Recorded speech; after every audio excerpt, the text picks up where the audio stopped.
From Montana's news leader, this is the MTN 530 News. Good evening, everyone. Thanks for joining us tonight. I'm Jeanelle Slade. Well, COVID-19 related deaths across Montana surpass 500.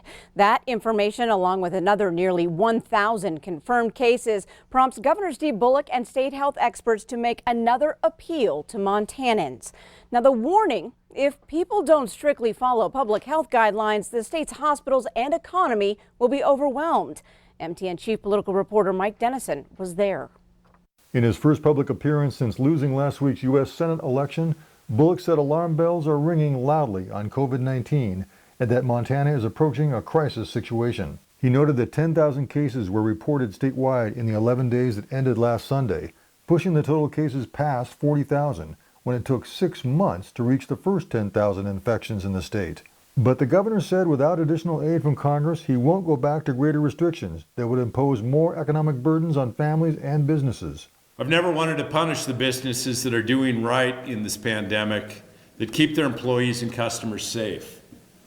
Shutting down those businesses would do just that. State Medical Officer Greg Holtzman said that hospitals in Montana are becoming overburdened with COVID-19 patients and that local health departments can't keep up with contact tracing on so many new cases. He also said Montanans cannot sit and wait for a vaccine, which won't be widely available this winter. Please stop the arguing about what one does not want to do and ask yourself, what can I do? What can we do to help protect our communities and decrease the stress and burden on all our frontline workers? Bullock echoed those comments, urging people to take the steps that he said would make the upcoming winter a lot less challenging and a lot less dark. I asked Montanans certainly to do this, not for me. Do it for the many who are working in our crowded hospitals to make sure that you can still seek care. Do it for those in our communities who are making sure that you can get a test or that a business can safely stay open instead of going under. Do it for the thousands of kids who rely on their schools for more than an education, and for the parents working to keep the heat on and put food on the table. While Governor Bullock delivered his message Thursday on COVID-19 with a bit more urgency, it really hasn't changed.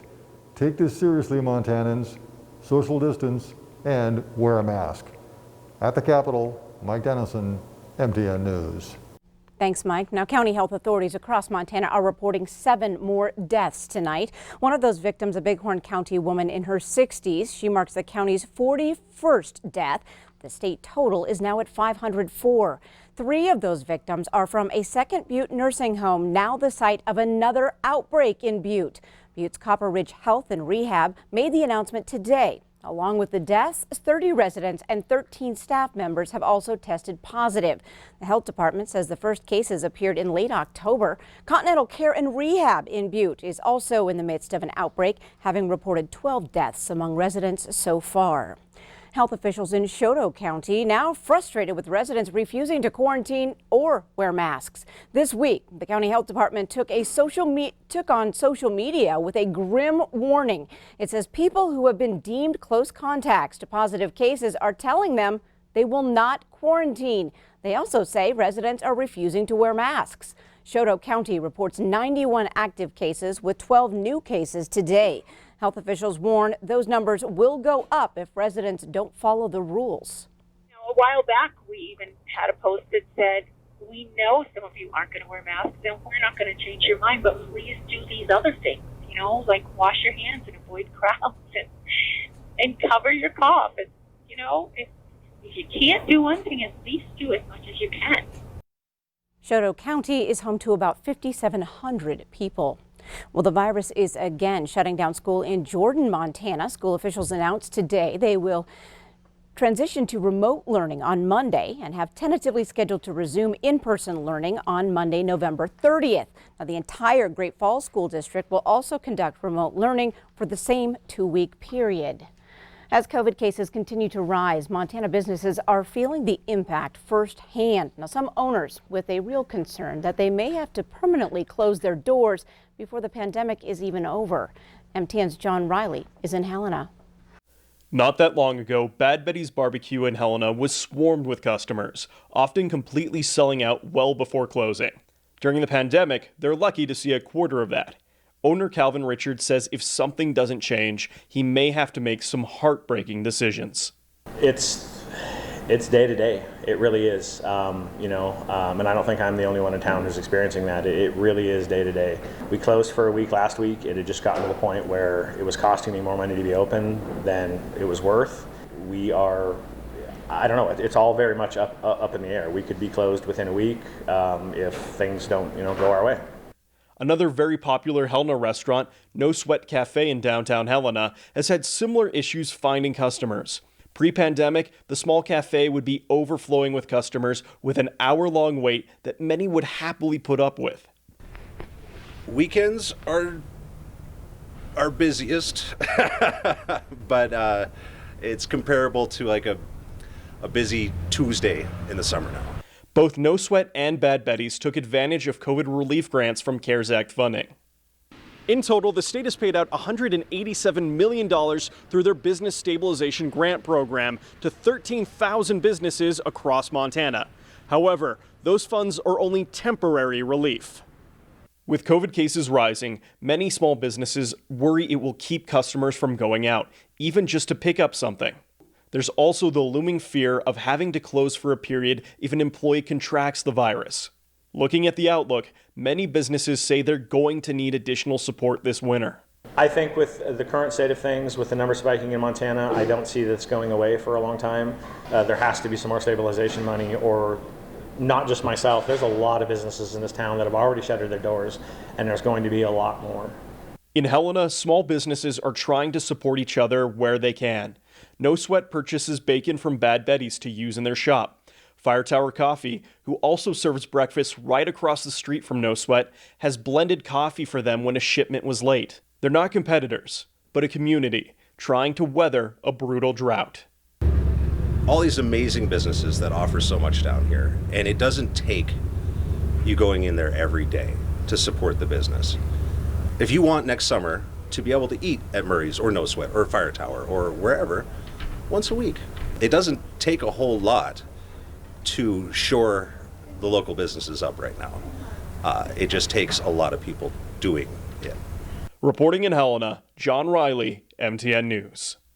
Thanks, John. And the governor's press conference today, Governor Bullock said the state will be looking at any leftover CARES Act funding in the coming weeks, but until Congress passes more relief, there is no guarantee enough support will be available. Well, now turning to the weather scene, Bob McGuire here to tell us about how the winds are going to blow out the cold. Yeah, they are, and they're going to be howling like a big dog probably tomorrow and on into Saturday. Let me show you. We got our wind forecast, and check this out. Here's where we are at 5:30 tonight. Winds gusting to 28 miles per hour in the Billings area. Maximum sustained winds about 15 miles per hour. But watch what happens. By the time Friday gets here, Friday 1 o'clock, we're looking at 38 mile per hour winds in Billings. And then by the time Saturday gets here, those winds are really kicking up, maybe 44, 45 miles per hour. Then later on in the day on Saturday, we're going to get back up to maybe 49 mile per hour winds on Saturday. So it's going to be a very breezy weekend for some folks. In fact, the threat board is starting to fill up. We have high wind warnings for basically Harleton area all the way down to Big Timber, and also the Beartooth foothills see some gusty winds, maybe up to 70 miles per hour. Over there in the Absaroka range, could see maybe a 6 to 12 inches of snow there. Some cases maybe 6 to 10 inches of snow. And also on the Rocky Mountain front, look at all the breezy conditions there. 60 to 70 mile per hour winds. It's going to be very windy in that region. Plus, there's another system moving in, so I have winter weather advisories. Snowfall amounts will range anywhere from 1 to 6 to maybe 2 to 6 inches of snow up by Great Falls, and a lot of blowing and drifting snow around the Bozeman area. And look at Beartooth, look at the Beartooth and also Yellowstone National Park, maybe up to 22 inches of snow in the southwest corner of the park. We'll have more in your forecast in a few more minutes. All right, thanks so much, Bob. Well over a week now since the presidential election, and President Trump continues to fight the results. But some of his own party members are now pushing him to cooperate with President-elect Joe Biden. Q2's Russ Riesinger talked with Montana's Democratic Senator Jon Tester today about the situation and joins us now. Russ.